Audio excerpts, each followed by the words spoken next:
on a un gâchis institutionnalisé d'argent public, mais pire encore, il semblerait qu'on ait probablement aussi de la corruption et des détournements de fonds publics. Bonjour à tous, on va parler ce soir de la commission d'enquête parlementaire qui a lieu sur l'audiovisuel et notamment le pluralisme de l'audiovisuel.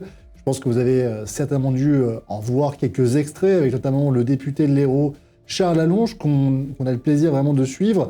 Alors, un peu moins aujourd'hui, c'est justement tout l'intérêt de cette émission. On souhaite pouvoir donner de la visibilité à ce type de commission d'enquête parlementaire. Pourquoi ? Eh bien parce qu'on est justement dans un jeu de pouvoir entièrement constitutionnel. Si vous n'êtes pas encore convaincu qu'on est en train de faire de la politique et du droit, restez jusqu'au bout de l'émission et évidemment partagez-la parce que vous allez voir, je vais revenir sur quelques infos très rapides. On est dans le Flash Info, vous le savez, c'est toujours ce petit format d'émission, 5 à 10 minutes juste avant l'émission du lundi soir à 20h, qui a plutôt lieu à 20h30 aujourd'hui. Si vous n'êtes pas encore abonné, abonnez-vous. Et évidemment, là, on se met juste un peu en jambes.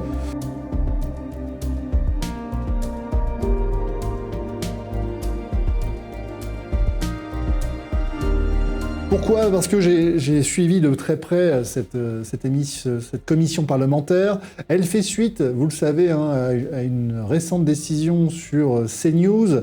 CNews, notamment parce que le Conseil d'État avait annulé la décision de l'Arcom qui avait sanctionné CNews en raison notamment d'un manque de respect du pluralisme. Et c'était l'occasion pour le Conseil d'État de redéfinir le pluralisme. Vous vous rappelez, on en avait parlé à plusieurs reprises avec notamment Arnaud Di Meglio, mon brillant confrère spécialiste de la question, qui d'ailleurs avait été auditionné à la commission d'enquête. Donc on le salue s'il a le plaisir de nous voir ce soir. La commission d'enquête, revenons rapidement dessus. Qu'est-ce que c'est ? Commission d'enquête parlementaire, on est dans l'application de la Constitution de 58. La Constitution de 58, vous le savez, c'est une séparation souple des pouvoirs. Pourquoi séparation souple ? Parce qu'il y a des interactions entre elles. Il y a une interaction entre le pouvoir exécutif et le pouvoir législatif. Le pouvoir exécutif peut par exemple dissoudre l'Assemblée nationale et le Parlement, le pouvoir législatif, peut notamment poser des questions au gouvernement. Eh bien, les commissions d'enquête parlementaire, c'est justement l'application du contrôle de l'action gouvernementale par le Parlement, par les parlementaires, qui vont quereller, discuter la poursuite de l'action administrative. On est donc dans l'application de l'article 24 de la Constitution, donc vous voyez, c'est quand même quelque chose qui est très encadré, et vous avez notamment l'ordonnance du 17 novembre 58, vraiment au moment où on a commencé à mettre en œuvre la Constitution, qui vient réglementer, encadrer ces commissions d'enquête parlementaire. Alors vous allez me dire, c'est quand même assez rare qu'on en entende autant parler, parce que là, pour le coup, si vous êtes un petit peu sur les réseaux sociaux, TikTok, Instagram, Facebook, on y est d'ailleurs, abonnez-vous, eh bien, vous avez forcément dû voir passer des extraits de cette commission d'enquête parlementaire. Commission d'enquête parlementaire qui est notamment sur le pluralisme des médias, mais aussi sur la gestion des finances publiques, parce que France Info ça fait partie donc des chaînes publiques qui sont financées par nos impôts.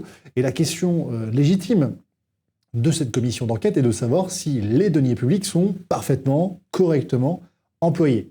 Je pense que si vous avez suivi cette commission, et si ce n'est pas le cas, vraiment, réveillez-vous, parce que là, on s'aperçoit qu'on a vraiment une gabegie d'argent public, on a un gâchis institutionnalisé d'argent public, mais pire encore, il semblerait qu'on ait probablement aussi de la corruption et des détournements de fonds publics. Alors évidemment, on utilisera volontairement le conditionnel, parce que même si on est avocat et qu'on a une certaine liberté d'expression, la présomption d'innocence s'applique. Donc on soulignera simplement qu'il y a évidemment des éléments qui laissent penser qu'il pourrait y avoir évidemment quelques malversations. Et ça, c'est la justice qui devra s'en intéresser et voir si effectivement il y a des détournements d'argent public et des malversations, des corruptions. Pourquoi ? 3 éléments qui sont rappelés par Charles Allonge, et c'est à mon avis une des raisons pour lesquelles aujourd'hui on cherche à le faire taire. Donc si vous souhaitez lui donner un peu de visibilité, partagez cette vidéo. Parce qu'évidemment, il faut relayer ce type d'informations, c'est essentiel pour qu'une démocratie saine puisse fonctionner. Évidemment, 3 choses. La première, c'est qu'on s'aperçoit qu'il y a des liens étroits entre des sociétés privées qui vont produire et diffuser des émissions, et que ces émissions, ces productions sont extrêmement intéressantes pour les entreprises qui bénéficient de ces marchés. Ça pose évidemment question parce que lorsque c'est l'État qui paye, est-ce que c'est une raison pour augmenter significativement le prix d'une prestation audiovisuelle ? Donc ça, c'est une vraie question, mais c'est pas propre, vous le savez, au principe du service public. Hein. Dans tous les marchés publics, c'est toujours comme ça. Et c'est bien ça le problème. C'est que derrière, c'est de l'argent public, c'est de l'imposition. Ce sont des recettes fiscales qui ne sont pas employées pour autre chose. Ça, c'est bien dommage. Donc, première chose, est-ce qu'on n'aurait pas favorisé certaines sociétés au détriment de d'autres? La deuxième, c'est qu'on s'aperçoit qu'il y a des personnes qui travaillent au sein de France Info et qui sont également des producteurs d'émissions via d'autres entreprises de production qui vont bénéficier de très juteux contrats. Et là, évidemment, on pense à Nagui. Alors Nagui, non, si vous me regardez, on n'est pas en train de vous reprocher votre couleur de peau ou vos origines ethniques. On est en train de vous demander si vous n'avez pas détourné de l'argent public. C'est pas du tout la même question. Et lorsque vous vous livrez à cette sorte de joute verbale, en réalité, vous vous faites passer pour un idiot. Parce que là, concrètement, on voit bien que vous nous prenez pour des idiots. Vous êtes en train de détourner la discussion sur des éléments qui n'ont rien à voir avec le vrai sujet. Est-ce qu'il y a de l'argent public qui a été gaspillé? Est-ce qu'il y a de l'argent public qui a été détourné? Est-ce que, finalement, vous n'avez pas profité de cet argent public de manière indue? Ça, c'est une vraie question. Et quand on fait les poches des Français parce qu'ils ont touché du RSA, des APL, de manière indue, et Dieu sait que j'en accompagne beaucoup aujourd'hui, bah oui, on peut se poser la question de savoir si des sociétés de production comme la vôtre n'ont pas, évidemment, profité de manière indue de l'argent public. Donc ça, c'est la deuxième chose. La troisième chose, c'est la question du pantouflage. Vous travaillez chez France Info, vous faites souscrire des contrats à des conditions tarifaires extrêmement intéressantes pour des entreprises dans lesquelles, 2 mois plus tard, on vous retrouve une fois que vous avez quitté France Info. Bon, alors certains se sont cachés derrière le fait que oui, vous savez, la loi n'interdit pas ça, oui, vous savez, c'est un monde assez petit, finalement, il y a quelques entreprises qui travaillent dans ce domaine d'activité et on a vite fait le tour. Ouais, enfin là, la différence, elle est quand même que vous avez participé activement à la souscription d'un contrat dans lequel vous allez travailler pour l'entreprise qui a souscrit ce contrat. C'est quand même pas du tout la même chose. Et là, évidemment, on peut se poser des questions sur la question d'une corruption ou d'une infraction pénale.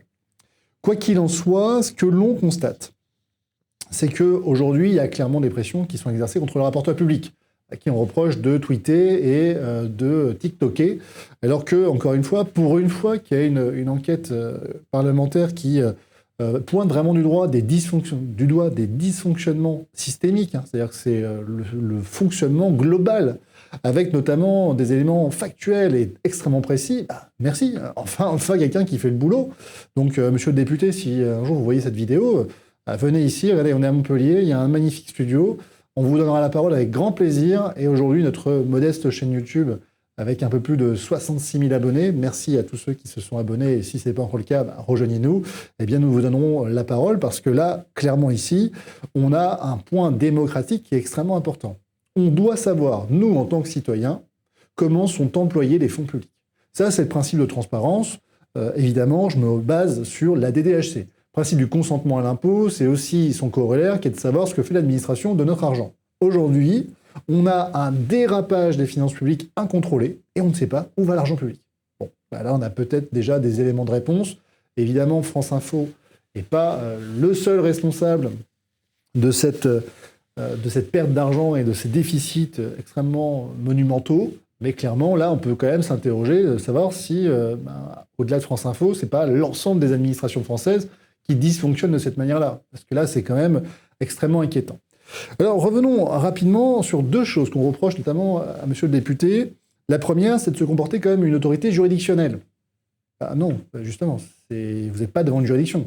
Il n'a pas à être impartial, il n'a pas à être indépendant, ce n'est pas du tout une juridiction, et il ne mène aucune enquête. On va même aller plus loin, il est interdit de faire des commissions d'enquête parlementaire lorsqu'il y a une procédure en cours devant une autorité judiciaire, et ce, au nom de la séparation des pouvoirs. Donc, vous voyez bien, dire qu'on est en train de faire une procédure juridictionnelle par l'intermédiaire d'une commission d'enquête, ce n'est pas le cas. Est-ce qu'on doit attendre d'un député qui est membre de cette commission d'enquête d'être indépendant et impartial? Non. Non, c'est pas du tout une exigence.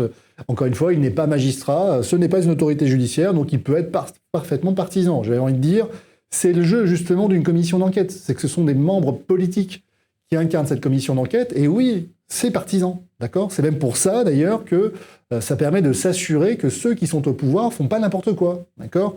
Donc non, c'est partisan, merci. Enfin une fois, voilà, si jamais il y a des infractions pénales qui ont été commises, bah, la justice, elle tranchera et elle sera indépendante et impartiale. Mais ce sont bien 2 choses totalement différentes. Concernant la publicité débat, on a demandé à monsieur le député de cesser de diffuser ce type de contenu, parce qu'on a bien compris qu'on était en train de mettre le doigt dans le au fond du pot de confiture et que clairement, ça allait poser des questions sérieuses, parce que quand vous payez autant d'impôts, et Dieu sait que parmi ceux qui nous regardent, je sais que certains contribuent beaucoup plus que d'autres, eh bien évidemment, on ne peut que s'agacer, s'énerver à juste titre, s'indigner qu'on ait autant de gaspillage d'argent public quand on voit à quel point c'est difficile de faire tourner les services publics élémentaires. Donc, merci, monsieur le député, encore une fois, de faire le travail. Et c'est bien dommage qu'on n'ait pas plus de commissions d'enquête parlementaires qui mettent en avant de tels dysfonctionnements. Parce que la seule possibilité pour que les choses changent, c'est évidemment que l'opinion publique s'empare de ce sujet. Lorsque monsieur le député diffuse ce genre d'informations, il participe à la diffusion d'un dysfonctionnement, le pointage d'un dysfonctionnement systémique, et ça, c'est sain pour une démocratie. C'est ça qu'on doit comprendre. Quelle que soit votre couleur politique, et Dieu sait que parmi ceux qui me regardent, je sais que beaucoup sont à droite, à gauche, au centre, qu'importe votre couleur politique. On doit tous s'inquiéter de la manière dont l'argent public est géré. On doit tous s'inquiéter de la manière dans laquelle nos services publics sont aujourd'hui malheureusement sous-dotés. Et on doit tous s'inquiéter de voir que nos impôts vont augmenter, alors que ceux qui se gavent toujours de plus en plus, eux, échappent à l'impôt par des mécanismes d'optimisation fiscale. Évidemment, c'est quelque chose qui est assez agaçant lorsqu'on est un citoyen français, patriote, parce qu'on a envie que notre pays prospère. Et là, évidemment, quand on voit ce genre de dysfonctionnement, on peut s'inquiéter de l'avenir des finances publiques et de la manière dont on va redresser ce pays.